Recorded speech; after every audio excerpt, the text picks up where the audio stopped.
So President Trump insists the U.S. still holds the cards with Iran, claiming he is in no rush to make a deal. This as the White House pushes back on a new report from Reuters, which claims Iran's supreme leader issued new directives saying the country's nuclear materials must stay in Iran. Here to discuss is retired four-star general, Fox News senior strategic analyst, General Jack Keane. General, the administration is pushing back on what the supreme leader said. I don't know what that means, but essentially the supreme leader says the nuclear material stays. What are you hearing? Well, I don't think that makes any sense. I think what I've heard is likely transferred to a third party. And certainly the Iranians want to keep enrichment for civilian purposes used, quote unquote. You know, the 3.67% that was in the JCPOA, the Obama deal. I can't imagine that being acceptable to the administration, because you give them any capability to enrich uranium, they can expand that into weapons-grade uranium at some point, which obviously is their intent. So there's a lot more to be seen here in terms of what a good deal looks like. But my problem with a deal here is that we leave Iran bruised but intact, and they'll walk away from here citing and convincing themselves that they got the United States to back down. And as a result of that, we extend a lifeline to the regime for sure, for them to do what? To recover. And in the deal, the unfrozen assets are about $100 billion. It's likely we're going to take some part of that and give that to them up front, and also reduce some of the sanctions. And certainly we're going to monitor their behavior.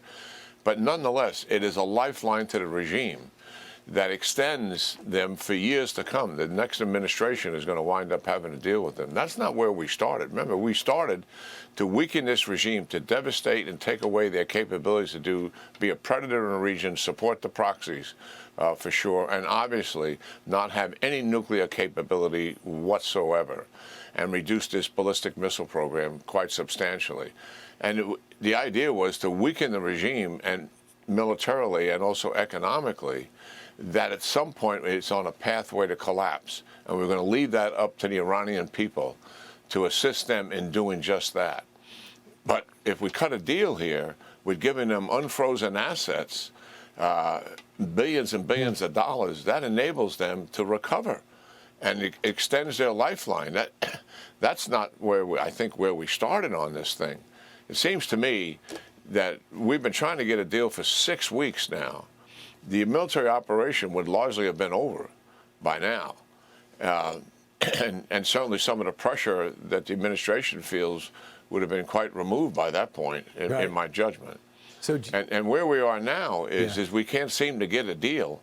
I think we need to go back to where we started from, renew our commitment to the original goals of the regime, and conduct this combined operation with the Israelis and the United States. We're at full magazine depth. We have exquisite intelligence over the last 6 weeks of what we need to do and where we need to do it. And the attacks are going to be quite devastating in terms of reducing their capabilities for the future. So, General, so do you think that he's getting fully briefed by Admiral Cooper? Does Cooper have from your best of your estimate, does he have the confidence that you have that we could pull this off? And I understand the worry is about the Arab states and their energy sector.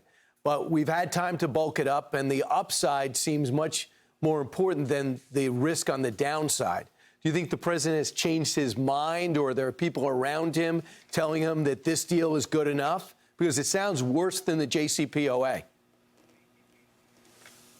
Well, I don't think the president's going to accept a bad deal. I truly believe he's the backstop here. So that's number one. Number two, yes, there likely is concern about Iran's ability to retaliate against oil and Gulf infrastructure of our allies and partners. They had plenty of opportunity for 5 weeks to do that, and they were not effective at doing that.